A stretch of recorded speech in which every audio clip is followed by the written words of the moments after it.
On parle maintenant de photos, de Paris en photo autour de ce livre, Paris de toutes les couleurs. Jean-Baptiste Pellerin est derrière l'objectif et il est surtout notre invité. Bonjour et bienvenue. Bonjour. On voit des images, on a vu des images, ces tranches de vie d'un Paris des quartiers populaires.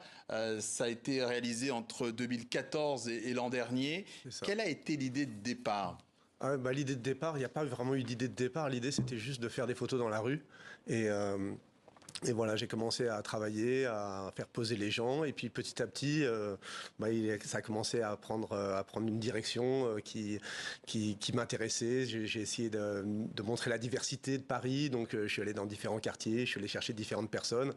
Et puis voilà, petit à petit. Mais à la base, il n'y avait pas vraiment d'idée spéciale. Et il y a 2-3 ans, j'ai commencé à avoir envie d'en faire un livre. Et voilà, et j'ai continué. Et puis grâce aux grandes personnes, la maison d'édition, qui est venue vers moi pour me proposer de faire ce livre. Voilà, le livre est là aujourd'hui. Et on voit effectivement on voit ces personnes, ces anonymes. Et il n'y a pas que des anonymes d'ailleurs, quelquefois. On a reconnu quelques journalistes ou intervenants aussi. Comment s'effectue le premier contact ? Est-ce qu'il y a une sorte de premier regard, une attitude, un signal ? Quelquefois, ça peut arriver. Quelquefois, parce que ce qui est difficile, c'est d'oser aller aborder les gens. Et c'est la chose la plus difficile. Donc, quelquefois, je me lance, j'y vais, à mes risques et périls. Ou quelquefois, la personne va me regarder. A priori, quand mon regard croise quelqu'un, en général, je lui souris. Et si elle me sourit en retour, ça me donne un petit élan pour aller l'aborder. Voilà. Mais voilà, c'est pas toujours. Ça dépend. Ça dépend. Quelquefois, ça peut même arriver que les gens me disent hey, tu fais une photo de moi. Bon, je sais pas s'il y en a dans le livre là, mais en tout cas, ça peut arriver. J'ai toujours mon appareil sur moi. Donc, quelquefois, les gens me déjà, demandent, quand on vous voit avec l'appareil, on a déjà peut-être effectivement un indice. Ça peut arriver. En tout cas, si ça arrive, je saute sur l'occasion, même si la personne, si c'est pas pour faire forcément une super photo, si on me demande, je fais toujours la photo en tout cas. Ouais. Et après, ce qui se passe avec le contact, après le contact, est-ce que c'est éphémère ou est-ce que ça peut se poursuivre autrement pour d'autres photos, des choses comme ça ? Ça peut être éphémère et ça peut se poursuivre pour d'autres photos. Ça peut même certains de mes amis sont des gens que j'ai rencontrés dans la rue. Donc sur ces 10 dernières années, j'ai rencontré pas mal de gens qui depuis sont devenus des amis que je revois régulièrement. Et quelquefois, je les refotographie, quelquefois pas. Quelquefois, il y a tout est possible. Quelquefois, ça dure quelques secondes. Et mais pour ce livre, j'ai été obligé de les retrouver tous pour leur demander l'autorisation. Donc, ça m'a donné... Ça a été un autre échange et un autre contact, mais quelquefois, ça a duré que quelques secondes. Vous avez eu des refus j'ai eu quelques refus. Pas énormément, mais quelques-uns. Ce sont des anonymes donc, que vous prenez en photo. On dit souvent que les Parisiens ont une réputation de râleurs.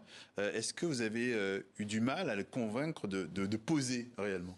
Pas plus qu'ailleurs qu'à Paris, à vrai dire. Une fois qu'on va voir les gens et qu'on les interpelle, très souvent les gens sont plutôt contents d'un petit échange, d'une petite aventure comme ça. Même si évidemment plein de gens m'ont refusé aussi, hein. C'est pas 100%, mais non, les gens sont plutôt sympas. Ouais. À tous les gens, toutes les personnes, tous les sujets que vous avez, enfin pratiquement tous, pas sur ce cas-là, mais tous les sujets posent. Pourtant, ce n'est jamais la même photo. Comment parvenez-vous à vous renouveler, à faire en sorte à ne pas vous répéter finalement ? En fait, après, c'est comme je dis dans la préface, enfin au début du livre, je dis avant je faisais des photos de gens et maintenant je fais des photos avec les gens. C'est-à-dire qu'à partir du moment où ils acceptent de poser pour moi, je leur laisse quand même beaucoup de liberté et c'est eux qui vont me donner la différence. Moi, je me pose, je m'occupe du cadrage, je m'occupe du décor qui est vraiment très important pour moi, de la lumière bien sûr. Et après, c'est la personne qui va me donner ce qu'il veut me donner et c'est ça qui fait la différence. C'est elle qui produit quelque chose. Voilà, c'est elle qui fait que les photos se ressemblent pas tous. Ouais. Toutes, pardon. Ouais. Et c'est quand on a ces personnes-là face à vous, est-ce que vous avez souvent des gens qui sont timides ou qui se relâchent devant l'objectif ? Ça dépend des gens. Quelquefois, il y a des gens qui sont pas timides du tout, et puis quelquefois d'autres peuvent être plus timides, coincés. Ça peut arriver. Et donc à ce moment-là, je sais pas, j'essaye. Je leur propose de marcher vers moi. Je leur propose de courir si je suis en forme et s'ils le sont aussi. Vous mettez un peu en scène quelquefois. Ah oui. Non, mais je considère même que chaque photo est mise en scène d'une certaine manière, parce qu'à partir du moment où la personne pose, il y a une mise en scène. Elle va pas poser telle qu'elle serait, comme à l'époque quand je faisais de la photo volée. Là, c'était vraiment spontané. Là, il y a une sorte de mise en scène. Et alors, plus ou moins, quelquefois, c'est plus mis en scène que d'autres, mais c'est toujours un peu mis en scène. Il y a aussi des photos façon défilé de mode. Et on a un peu l'impression qu'on a affaire à des personnages que c'est une sorte de terrain de jeu pour Alors, vous? déjà, la rue, c'est mon terrain de jeu, donc ça c'est sûr. Et ensuite, quand je tombe sur des gens qui ont envie de jouer le jeu, qui ont envie aussi de se montrer, qui ont envie de, Oui, comme celle-là, de par faire exemple, quelque c'est quand chose. même quelque chose. Voilà, ça c'est autre chose. C'est mon ami Robbie. Ah oui. Robbie the Lord. Mhm. Et on s'est rencontrés dans la rue, bien sûr, comme presque tout le monde, enfin, presque tout le monde du livre. Et de temps en temps, comme on aime bien faire des photos ensemble, on se donne des petits rendez-vous. Et puis voilà, ça c'était un rendez-vous sous la pluie. Oui. Mm. Avec la couleur qui est toujours très importante dans vos photos, d'où le titre. Ouais. Et ça, quelles que soient les saisons, puisque même en hiver, elle est bien présente. Généralement au premier plan, mais parfois aussi dans le flou, dans le bokeh en arrière-plan.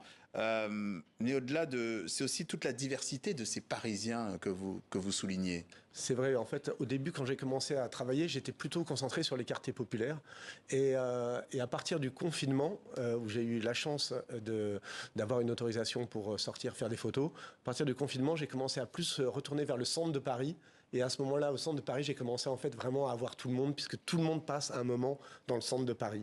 Et là, je me suis dit, ce qui est intéressant, c'est vraiment d'avoir tout le monde, des riches, des pauvres, des vieux, des enfants, des blancs, des noirs. Voilà, tout le monde. Et ensuite, ça m'amusait, j'essayais de retrouver un petit peu tous les différents styles de gens qu'on peut croiser dans la ville. D'un mot, quelle est votre photo préférée?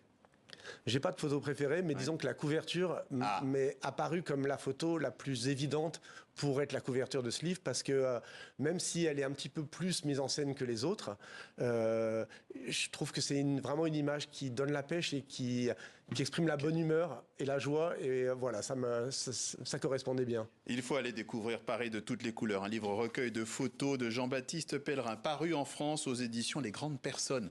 Merci d'être passé par le journal de TV5 Merci Monde. beaucoup.